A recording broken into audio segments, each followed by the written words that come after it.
Hey guys, it's Tarot and Beyond. Today we're not doing a pick a card as we normally would. I just felt called to sit down and discuss some of the themes of the Scorpio full moon. So Spirit's been bringing through a lot of energy regarding this particular lunation, and for whatever reason, they have guided me to share some of the themes, the topics, the symbols, the synchronicities that they've been bringing through. So that's what we're going to talk about today. So some of the themes that I've seen coming up surrounding this full moon has been first and foremost intensity, like very intense energy, intense purging, intense physical and emotional and psychological and even psychic energy swirling around. Through this portal or through this energy, we've also been experiencing a lot of geomagnetic storms. So there's been a lot of intensity at the solar level in the energy coming into the planet. So in addition to the lunar energy, we also have that solar energy.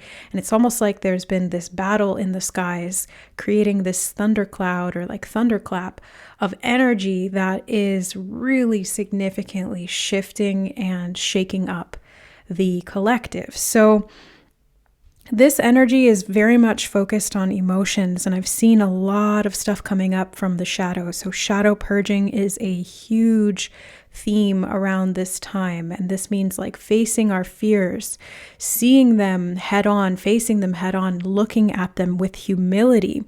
The ego is challenged through this period. So if you're experiencing anything that is triggering, or you're facing up against other people being very emotionally volatile or energetically vulnerable or psychologically distorted, this is all part of this energy. It's just very heightened right now. And I think that's why Spirit wanted me to talk about it today, is because people are kind of losing it around this full moon. And it's tough. Like, it's really tough, especially if you're with other people, or even if you're alone. Like, just processing this stuff on your own is even really challenging because we have to face up against ourselves.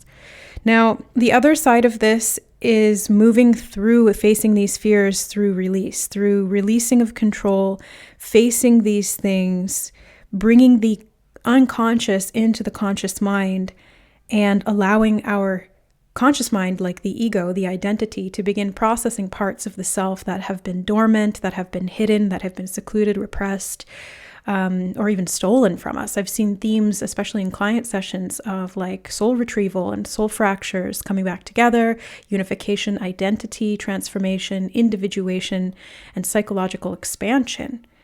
Now, part of this surrendering and releasing control process is about detachment. And that was something we were talking about, or we saw coming up in one of the members' readings recently that I did. That theme of surrender was highlighted heavily in that reading, releasing attachments. And we were talking a lot about purging in that reading as well. So surrender and release, well, what does that actually mean? Well, I mean, it takes a lot of faith to be able to just kind of let go and be swept around by the storm. It's like there's a tornado and we're caught up in the tornado and there's debris flying everywhere and it's really overwhelming. And the surrender is not in necessarily being in the eye of the storm, but it's kind of like in letting go of the attachment to whatever happens when that storm is raging. So I feel like surrender is an act of radical faith, and that's kind of what we're being called to have right now as upheaval starts to erupt within us and around us. This can also come up in the dream realm or the dream time. I don't know about you guys, but there's definitely been some subconscious processing happening behind the scenes in the astral realm at night while asleep. And that's kind of doubled and tripled in the conscious mind through the waking state as well. So it's like these massive shifts in the psychological landscape.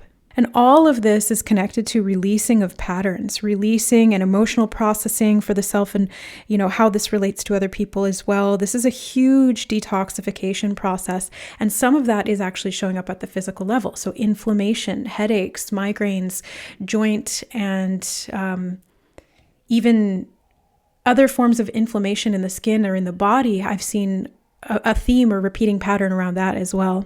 This is all part of the alchemy process. This is all part of the transmutation, the shedding of the proverbial skin as we move from one state of being, one identity, one consciousness to the next, and purge and allow this death process to take place of anything within the self or outside of the self that no longer resonates or is supportive of the version of self that we're becoming. So there's a lot of identity shift happening, and I did want to mention that detachment in the negative sense can look like dissociation. So there's positive and there's negative to this. There's a shadow side even in this energy. I mean, the whole energy is shadow, but there's a shadow to the shadow and there's a light to it as well. The shadow side of detachment is dissociation. It is feeling overwhelmed. It is reverting back to unconscious coping mechanisms or unhealthy addictions or attachments. It can be not wanting to address those uncomfortable or unhealthy things and repressing them rather than addressing them. The positive side of detachment is being willing to observe, being willing to hold space for, being willing to emotionally process these things by having patience with ourselves and others through the process of that, remaining as objective and compassionate as we possibly can in the face of such difficult and even traumatic things that are coming up to be seen. So we want to be very conscious of our tendencies possibly towards emotional bypassing or escapism. I'm seeing that uncomfortableness or that restlessness coming up, and there's this tendency, I see it definitely within myself, and I've seen it within others as well. It's just a very human, natural response when we're feeling uncomfortable, when we're anxious, when we're going into a fear response and that restlessness really kicks in. We may have a tendency to want to shut it down by distracting ourselves, by escaping, by numbing the pain, or completely trying to transcend it, but without actually understanding why it's there or what it needs from us. And so I would encourage all of you, and I'm doing this myself as well behind the scenes, to be able to sit with that uncomfortableness and hold space for it. It's not easy, but what I've found that's working for me is kind of like sitting with that restlessness and asking what am I actually needing underneath of that, and why am I not giving myself that? What about this is uncomfortable for me, and where did that come from, and what do I need, and how can I do that? So it is a lot about introspection and being conscious of these unconscious processes that often happen at the micro level within the emotional body and in the unconscious mind. So this is an opportunity to do a deep dive. It is an opportunity to understand these parts of the identity, to understand these aspects of the self. And this can present with a lot of power struggles within, self-sabotage is being brought to the surface. Fear and power struggles with the self, or imbalanced power dynamics within ourselves and with others, is also being brought to the surface. How do we have boundaries with ourselves? How does that relate to our boundaries with other people? What are our psychological boundaries? Are we taking in the energy of others unnecessarily? Are we taking on excessive amounts of responsibility? How is that a boundary issue? Are we allowing other people to take energy from us or to project energy onto us? And are we internalizing that? Are we identifying with that? And how is that impacting our individual expression of self? How is that impacting our authenticity or lack thereof? How much of the self is a fabrication? How much of it is a mask? So that's another symbol that Spirit has been showing me, is masks, like tribal masks and drama masks and all these different masks. And I was asking, what does this mean? And I channeled something about false identity. Spirit was talking about this false identity and removing that in sometimes a ceremonial way. And through the energy of Scorpio, this can come out as quite dramatic, or the versions of the self that we have donned to appease others or to please ourselves, or to hide parts of the self that don't feel ready to be seen fully, can feel or even come off as dramatic. But there's an authenticity behind it, whether we're exploring these masks and these different versions of the self, these different identities or alter egos that allow us to explore this individuation process like a child playing dress up. they're not lying to themselves or others. They are exploring different identities and trying those on for size. Where this becomes toxic and dysfunctional is when this is not a conscious process, where we become identified with those false identities and we lose who we actually are. So I think at the root of this Scorpio full moon, we're really processing who we are and who we're not. And in this process, we are unearthing power. It's like we're calling up these parts of ourself that we have forgotten, that were lost, that were hidden, or that were distorted in some way, or wounded as well. And so we're kind of calling everything up to the surface. And it takes great power to do this. It takes great strength, great courage, and great tenacity to have the wherewithal to be able to address these things that are painful or that can evoke fear, because we don't know what this part of us wants or what it needs or who we are without these other parts that we've created, or without the awareness of where this is going to go. But ultimately, this puts us in this transformative state where we can take the different parts of the self and purify. So a lot of this is about purification. We're purifying, we're distilling out the distortions in this cathartic release process, where a lot of it is very detoxifying. So we have to purge, we have to bring these things to the surface, we have to look at them, shine light on them, process them through, so that what's left is the pure, authentic self. And that's where our personal power lies. So I'm seeing this energy as a reset for us individually and for the collective. I've been getting that from themes within client sessions and patterns and synchronicities Spirit's been showing me around a reset. It's like the turning over from 999 to 000 on the odometer. And we're moving through this portal and becoming almost like a blank slate. And it's this state of pure observation, this tabula rasa, the blank slate of the mind, that can allow us to see the inner workings of what's there. Because if we don't have an attachment to what is there, we can better make decisions about what we want to be there or what needs to be there. So a lot of this is promoting renewal and recovery and deconditioning through this death and rebirth process. And part of this is also about resting and repairing and rejuvenating and regenerating. So yes, it's detoxifying, and yes, purging can be painful. I've even experienced physical nausea and inflammation and extreme pains in the body and in the mind. And so it's been a really intense process for me. I don't know how it's been for you guys, but I've definitely seen themes of intensity across the board in various different ways. But part of this is also calling us to rest, to slow down, to not distract, to not keep pushing. It's like we kind of need to take this time intentionally to be with ourselves, to be in our bodies, to feel the feelings and to move them through, because that's really the only way. It's like we have to push that water through the filter, and the only way that we can do that is by allowing ourselves to rest and be in that. So I'm finding that the need to slow down is occurring right now, the need to go inward, the need to simplify and get back to basics, to be able to take some of the allostatic load or the psychological burden of this processing off of the external things that need to be done, and allow the space internally to do this very cathartic, transmutative work. Anger might come up.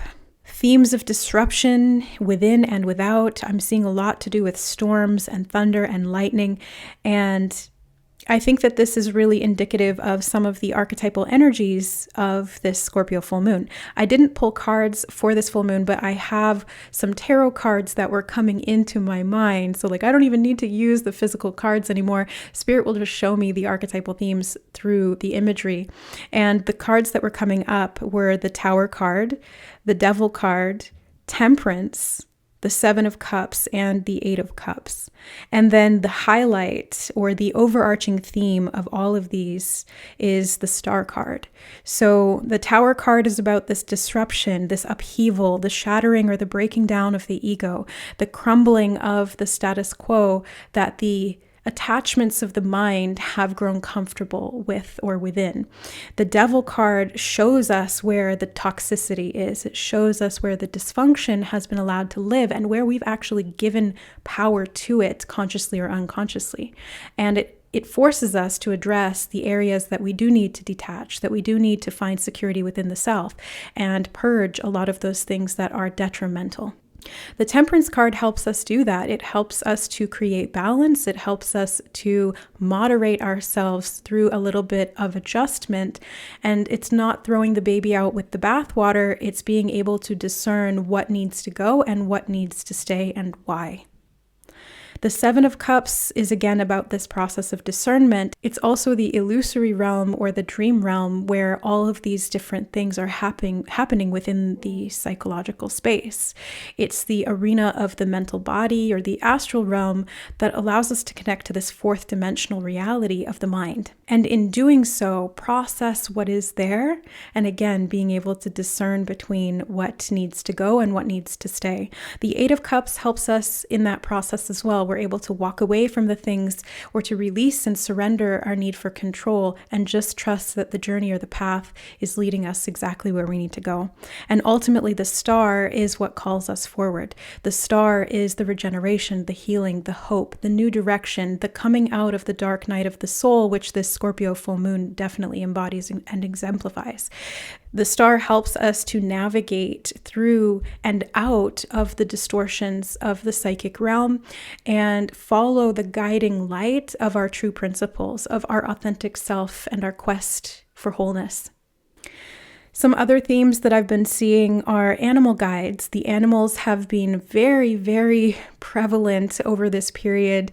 And I know personally that when I'm going through intense situations in my life, the animals do tend to come out in droves, but I have never seen them come out in full force like this. And I could name or list various animals like starfish, octopus, jellyfish, dolphins, whales, just from the aquatic kingdom, to tigers, elephants, monkeys, gorillas, and all of these other things that I've been seeing, dogs as well. Like I could go on. It's pretty much all of the animals, but there are two very specific ones that I wanted to mention in association to the Scorpio full moon and why they're coming up. So the first one is the honey badger, or badgers in general, but specifically the honey badger because the honey badger don't give a fuck. A honey badger is ferocious, it is tenacious, and we even get the term badgering to mean poking at someone or becoming aggressive in a pursuit of something. And that's kind of what I'm seeing here with the honey badger in regard to this energy. We can embody the positive qualities of the badger, which allows us to not give up. It allows us to keep moving even when things get hard and to problem solve rather than falling into the temptation of becoming a victim. It's like we can find a solution rather than an excuse. And the other animal that's coming up is the bull. So when I look at the honey badger and the bull together, this is very much about stubbornness and aggression. But on the positive flip side of the bull, I also see this as being able to be stubborn in our pursuit of what is right for us and what is true. It's not always about causing havoc or creating harm through aggression. Sometimes it's about standing up for what we believe in and having the perseverance to be able to go after it. So the honey badger and the bull both encourage us to employ strength in our ability to process some of these more uncomfortable things. And they also call us to face those shadow aspects of stubbornness where maybe we've been digging in our heels and it's been to our own detriment or to the detriment of others. Other themes that I've seen coming up around this are to do with wildness and tameness, and how the tame energy is really about the connection or the relationship. Like when we say an animal is tame, it's because it has a relationship with a human. When we say that an animal is domesticated, it's because it has become calm through co-regulation with another species, such as humans. The wildness is really like the lack of connection or the freedom to be the authentic self depending on how we look at it. So we have to explore these themes around how we have maybe domesticated ourselves unhealthily and lost parts of our wild, authentic nature, while at the same time honoring the fact that some tameness is a good thing because it allows us to feel safe, or is really a result of us feeling safe and therefore more calm to be able to connect and form these bonds of relationship. This vulnerability allows us to be more authentic, and authenticity through vulnerability and emotional connection is what builds strong bonds of intimacy. Part of this is a powerful energy exchange between ourselves and others, and Scorpio, being a water sign connected very much to the psychic realm, is extremely sensitive as it relates to feeling emotions viscerally in the body, but also psychologically, and how we relate to other people on that basis. It's like we can have very subjective, individual, unique emotional experiences, and we can also have interpersonal and even universal experiences of those emotions that connect us with other people. It's like we are running parallel here in the world to everyone else, and we are an individual, and yet we are still interconnected to the whole. So I think part of the strategy of this Scorpio full moon is to connect to ourselves, releasing what is not and embracing what is true about us so that we can better authentically connect to other people. This is a portal. It is an access point. There are doors that are open. Spirit has been showing me the open door, the portal, the gateway that is open through this period of time, through this astrological event and beyond, and how this is an access point for us to shift timelines by shifting ourselves, because the timelines are only ever a product of our individual concept of self and the energy that we are currently embodying. So as we shift, as we individuate, as we connect and become more whole within the self, reintegrating and interlocking parts of the self that were separate, we become more of who we truly are, and we shift timelines as a result. And we actually create those timelines as we go. Sometimes this can show up through déjà vu. I noticed that in client sessions as well, is that déjà vu. And in my experience, déjà vu is a timeline convergence. It happens when we significantly shift in some way, and the different potentials of timelines that existed based on our free will options condense down into one particular timeline pathway, if we want to look at it linearly, that allows us to express this new elevated consciousness of self. It's like we've chosen a path that is more aligned, is of a higher vibration and more authentic to us at soul level, and so we have locked that in and we pursue that through our self-expression. Now, part of this is also about perspective, because everything is relative and context is important when we're talking about these types of timeline things and psychological things. It's all about context, and depending on which level you're looking at it from, what you're looking at will change. It's like there's a lot of illusion to this, especially when we're talking about the subconscious mind. So it's hard sometimes to kind of hammer things down and see things in a very linear, logical way, because it's like that Seven of Cups energy. Things are very much fluid and changeable, malleable, and distorted in a certain context. So we really have to go based on our feeling and the current perspective that we have or that we're gaining through this access point. Spirit has been showing me the symbol of the telescope, and specifically this relating to the different ways that it can be used or looked through and how that shifts or changes the perspective. So the first reference was to using a telescope to see things at a distance or to plot a course. And the second reference was to reversing the telescope and looking through it the wrong way and seeing things really close up and in a distorted way, like they look closer to you than they actually are. It's not only the perspective, but it's how we're using it and the ability to shift that perspective at will to have either a micro or a macro level point of view. and being able to, again, discern between what is the correct point of view that we need at each given moment. Do we need to really hone in and magnify something so that we can see the inner workings of it? Or do we need to zoom all the way out and see the big picture? Or maybe both, alternating between the two, so that we can have a more holistic view of what is actually going on and how to address some of these issues.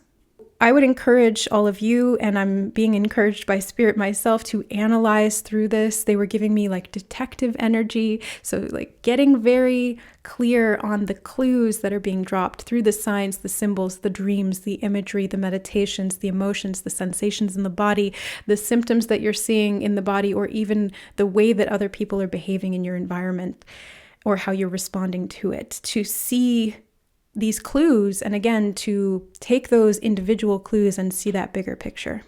There's wisdom in that, is what Spirit has been saying. There's wisdom, there's gold. Through this transmutative process, we're turning lead into gold by taking and purifying all of these parts of the self that have been unconscious and unused in that sense. It's like we're taking the raw materials and we are transforming them into something that can be beneficial.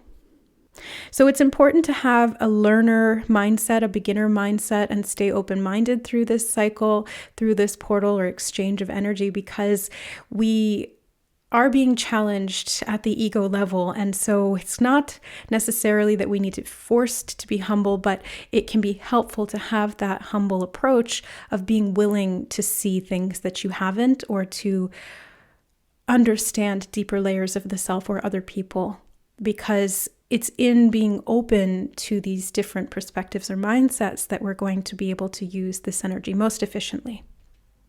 Part of how we can use this most effectively is really just to be able to go through it. This is the type of energy that you can't really go around it. You have to go through it. And part of that is feeling it to heal it, right? We have to feel it to heal it. We have to be willing to see these things. We have to be willing to be open to them, because that is how we're going to do that transmutation and get the gold out of this massive test. Now, that's another thing Spirit was showing me, is the energy of tests and graduation and being tested in some significant way that leads to a major up level. And I think that this is what this full moon really heralds for all of us on some individual or collective level, or both. I mean, it's all connected, right? But I'm seeing a lot of this relating to us being able to address these things, to see them, and in that being tested in how we're going to react, or how we're going to respond, or how we're going to receive that information and how we're going to use it. So ideally, we would be able to move through this as gracefully as possible, holding space for ourselves and others, being gentle in the process, being restful and rejuvenative, I guess, rejuvenative or recuperative in our efforts to gently walk through this portal. Now, not walking on eggshells, but just being conscious that this is a sensitive time, and the more sensitive we can be with ourselves and others, the easier that this will go. So some of the things that Spirit has been bringing through in regard to how to cope with this energy or use this energy effectively is to shift frequency. So they have been recommending using frequency and sound as a technique to help to regulate some of the shifting, fluctuating energy at the psychic level. So anything of the solfeggio scale that you feel called to would be helpful at this time to help attune your energy to a stable vibration, because things are very fluctuating right now, and it can feel vulnerable when our energy becomes more porous as we are shifting this vibration in this way, or walking through this portal. It's like we're in a transition point. And so having that external frequency and using it as a tool can help to anchor and stabilize as we move through this transition point. Breath work is another thing that Spirit has been calling into the forefront. Being able to use the breath consciously to channel more vital force energy into the physical body. This will help to regulate the nervous system. It will also help to detoxify and purge, especially as it relates to the physical inflammation, the blood, headaches, or migraines of any kind as well, because the more deeply that we breathe, the more oxygen we're getting into the system, the more the blood flows and can assist the body in reducing some of that tension. yoga. Yoga has been coming up for me for weeks now. Spirit has been indicating that I need to reconnect to the practice of yoga, which I have not done in a long, long time. And so I would also encourage you, if you are feeling called in that direction, to use that technique to support you through this phase. So again, it's helping to stabilize and anchor into the physical body in a way that helps to create a little bit more stability. It helps to move energy through the body at a physical level to release emotional pent-up energy or any of the old dross in the fascia system, in the muscles, or even right down to the bones. So this is all part of this cleansing and clearing process. Another frequency that Spirit called me to was rose. So the energy of red roses, specifically for whatever reason, is very gentle and healing. It's a high vibration, and having roses physically around you at this time could also be very supportive in this transmutation of some of the darkness with a little bit more of that gentleness or that softness to ease some of that pain or that release. It's also sort of connected to, I think, the energy of Scorpio itself. It's like there's beauty, but there's also pain that comes with that. It's like there's the rose, but there's also the thorns. And so we have to not take the thorns with the rose. Like, if it's not to say that if we want beauty, we have to also have pain and suffering. It's being able to honor both and to respect that the rose, as such a delicate thing, does deserve to have some kind of a boundary or self-protective mechanism. But in having awareness of that, we don't necessarily have to prick ourselves on that thorn. Another way to use this energy effectively is through creative expression. Spirit has definitely been calling to the forefront themes around art and using art as a tool to express some of the symbolic and emotional things that are happening at that psychic level and to process them as well. It can also be a really fun technique to reconnect and heal your inner child, to discover parts of yourself, to expand into new mediums or modalities of artistic expression, and to allow that also to enhance or shape new identities that you may want to explore or express through. Art is a deeply feeling medium in and of itself. It gives us the access to translating thought and emotion and energy beyond the confines of words and verbiage. It allows us to translate information and to relay higher concepts and symbolic representations of truth through mediums that are not confined by the limitations of the mind in quite the same way that language or other forms of communication may be. This helps to inspire us to connect to higher forms of communication with spirit, and it also helps to inspire and evoke understanding in others beyond language. I've been seeing themes of sunflowers as well, and even personally, this relates to me to Van Gogh. So we have that segue again into artistry from the sunflower, but I was also seeing it connected to the Queen of Wands energy and the Sun card in the tarot. So being both connected to healing and growth and joy and positivity and shedding light onto things and being creative in that sense that it allows us to heal, it allows us to evolve, it allows us to be more confident as well. So it's through this creativity that art can help us to process these emotions and transcend past our previous identities into more authentic versions of self. And in these authentic versions of self, we feel more confident because we don't have to keep up a persona to appease a part of ourself that feels uncomfortable being in that natural state of being. Another part of supporting this process could be around detachment from judgment. So not judging what this might look like for you or for someone else, just allowing yourself to be in this energy and do this internal processing work. So a lot of this is very individual for us. We're all in this cosmic womb where we're processing, we're regenerating, we're building, we're breaking down, we're purging, we're releasing. And it's this integrated death and rebirth process that is very highly subjective. So don't judge yourself for what this process looks like for you, and don't judge other people if they're responding in an unconscious way, because there is a lot that's going on behind the surface right now. So it's kind of like giving yourself and others a bit of a grace period right now, obviously not letting that cross your boundaries or cause harm, but allowing for some wiggle room to facilitate this transmutative process. This is very heart and sacral chakra and root chakra as well. I mean, it's really touching on all of the centers of the energy body, because this is a full top to bottom overhaul and reset, but I've definitely seen themes specific to the sacral chakra, the root chakra, and the heart. So my last sort of encouragement or advice here is to take things very slowly over the next couple weeks and allow yourself the time, the space, the support, the resources, the tools that you need to be able to move through this as gently as possible.